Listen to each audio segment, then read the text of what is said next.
Hindi mo alam, magbabagsak dyan, milyones na pera sa bahay mo. Hindi ka aware? Ano ka, tanga? Okay. Anong pangalan mo ulit? Loren, ikaw yung nabanggit niya. Okay. So, ikaw yung nabigyan din ng fake ID. Hindi po, Your Honor. Ba't nabanggit ang pangalan mo? Si ninong ko po kasi ang may kakilala dun sa taong nakakita sa amin na nagpakilala po doon sa gagawa daw po ng ng paraan para makapaglaro po kami. Okay, paano nyo nakilala yung gumawa ng paraan para makapaglaro? Itong si Hernandez. Your Honor, hindi ko po alam yung sinasabi nila. Nagkataon lang po. May isa po yata may isang kakilala ron sa casino na... Mag-o-taking nga siguro ito muna. Nag-o-taking ka na ba? Opo. Sige.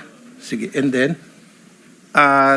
Nakakwentuhan lang po namin kung paano po sila nakakuha ng fake ID, hindi ko po alam. Paano mo nakilala? Nakilala ko lang po, namukhaan ko lang po sa casino na nakakilala ko po dati po yun. Pero hindi ko po alam kung paano po sila nirelate doon sa sinasabi nilang pangalang isa kang ina, hindi ko kilala yun. So, ibig sabihin, ikaw ang lumapit kasi kilala mo yung... Hindi po. Ikaw ang nilapitan. Na sila po ang lumapit sa kanila po, sa amin po. Kaya nga, bakit kayo nilapitan?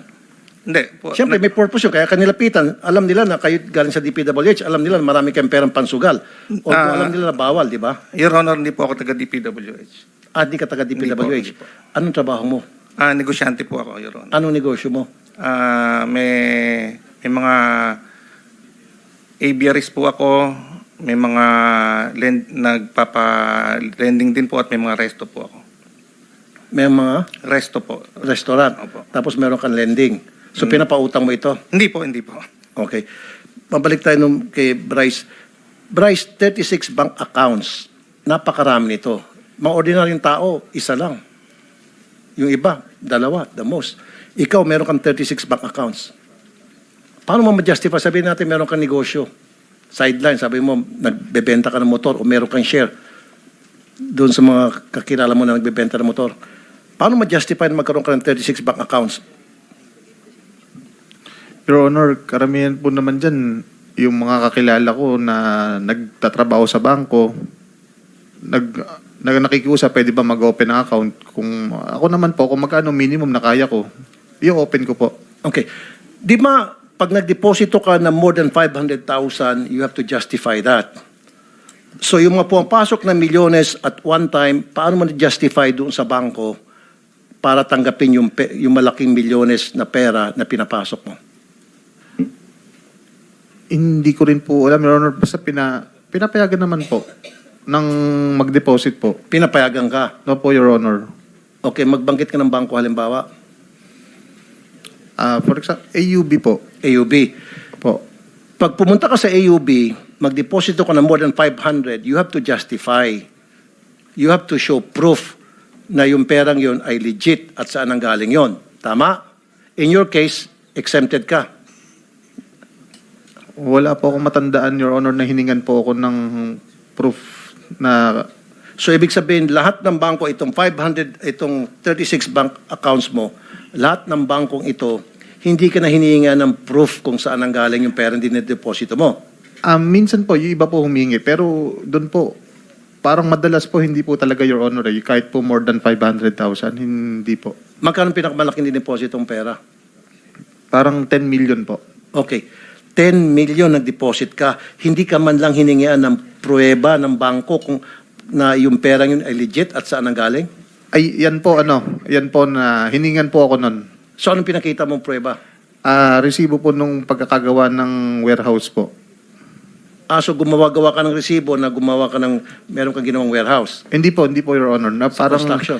nag-private po na, hindi po ako sa gobyerno ng kontrata nun sa sa private po, mga warehouse po. Senator Rafi, Subcon, ganun po. pandagdag kaalaman lang, si Loren Cruz, ito yung sinasabi na bagman ni Henry Alcantara. Siya rin yung may-ari noong tambayan na kinonfirm naman ni Bryce Hernandez last hearing. So yan yung background ni Loren Cruz. Kaya natin siya inimbitahan. Katunayan, marami tayong na-trace na sasakyan.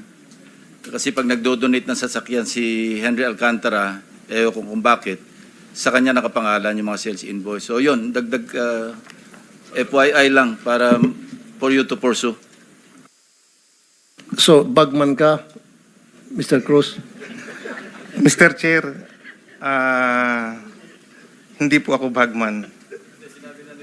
Sinabi ni Bryce yan last time. Inamin na niya, no? Gusto mo magsapukan kayong dalawa. Sen, ikaw po nagsabi na bagman siya. Kinonfirm ko lang po. Kinonfirm mo, pareho na lang yon. Opo, salamat po, Your Honor. Kinonfirm at saka sinabi, parehas lang yon. Opo, I mean, hindi po sa akin nanggaling yun, Your Honor. Okay. Kung bagman ka, magkanong laman ng mga bag na pera na daladala mo palagi para ipansugal nitong si Your Bryce Honor. at mga kasamahan? Hindi po ako bagman. With the indulgence of Senator Rafi, Mr. Cruz, parang awa mo na sa sarili mo. Nanumpa ka na magsasabi ng katotohanan. Sinabi na nga ni Mr. Bryce na bagman ka, kinonfirm na nga. Patuloy ka pa nagsisinungaling. Sandali, Gusto Dr. mo Arvina. bang mailaga Sandali, ka sa kulungan? Sandali, Dr. Arvina. Okay. Ganito, bigyan kita ng last chance. Last chance. Kung hindi, ipakukulong kita. Ipapakontempt kita ngayon. Last chance. Bagman ka o hindi? Your Honor, hindi po ako bagman. Negosyante po ako, Your Honor. Kinonfirm ni Bryce na ikaw ay bagman at magkakilala kayo. So bakit niya i-confirm na ikaw ay bagman kung hindi naman talaga? Last chance. Dahil kung hindi, I will cite you in contempt, Mr. Chair. Shokos pala. Si-shokos kita. Explain. Why I should not file you in contempt? Your Honor, kaya lang po ako natawag na bagman na hindi naman po talaga ako bagman ni Mr. Chair. Yung pong Alcantara. Kaya lang po ako natawag na bagman ni Senator Ping dahil po doon sa mga sasakyang ipinangalan sa akin. Hindi si Senator Lacson ang nagsabi na bagman ka, si Alcantara nagsabi at kinumpirma ni... Hindi po si Alcantara ang nagsabi. Yung tambayan, bahay mo yun, property mo yun, ano? Yes, Mr. Chair. Okay, thank you. Okay. Tambayan, yung dalahan ng pera, hindi ba? Mr. Chair, Tambakan ng pera. sa pagkakatanda ko po, sa pagkakaalam ko po, Mr. Chair, ang isang beses ko lang po sila nakitang nagdala sa sinasabi pong bahay ko po. Kaya nga, kung bagsakan ng pera yung isang establishmento na pag-aari mo, then it's tantamount to you being a bagman. Kasi sinasalo mo yung mga pera galing sa kanila. Doon binabagsak. Bagsakan ka ng pera yung establishmento na pag-aari mo. Yung Hindi- tambayan, kung tawagin. Your Honor, yung... So, inaamin mo na ikaw may-ari ng tambayan. Yes, Your Honor, ako po may-ari. Okay. So, hindi mo alam, magbabagsak dyan, milyones na pera sa bahay mo? Hindi ka aware? Ano ka, tanga? Your Honor, yung po kasing sinasabi nilang tambayan, hindi naman po kasi talaga tambayan yon. Yun po ay binili ko para i-flip lang at i-buy and sell kasi nagba-buy and sell din po ako. Kaya nga, pero ikaw may-ari noon. Opo. At yung lugar na yon, yun ay bagsakan ng mga salapi. Your Honor, gaya nga po ng nasabi ko, sa pagkakatanda ko po, isang beses ko lang po nakitang merong pera doon. Magkano yung isang beses lang, kuno, sabi mo, na binagsakan ng pera yung tambayan? Your Honor, hindi ko po alam kung anong total no kasi hindi naman po ako kasali sa opisina nila. So, hindi mo man lang ini-inquire na baka illegal na yun, baka pera galing sa droga yun, o baka pera na galing sa pang-hold up yun sa bangko? Your Siyempre mag-inquire ka. Magkano yung pera? Sabi mo hindi mo alam. At least man lang mag-inquire ka pag mayroong perang alam mo na pumasok doon sa establishment pag-aari mo, you should have at least inquired. And I know, meron kang advance notice. Hindi naman pwedeng basta-basta magdadala ng pera yung isang grupo dyan sa tambayan nang hindi mo aware, na hindi ka aware, na hindi tinimbri sa'yo. Your Honor, kasi po, yung sinasabi nilang tambayan, open naman po silang magpunta doon. Kahit anytime po sila magpunta doon, nakakapunta po sila. Kaya hindi ko po na minomonitor kung nagpupunta sila, kung kailan sila nagpupunta, kasi open po yun.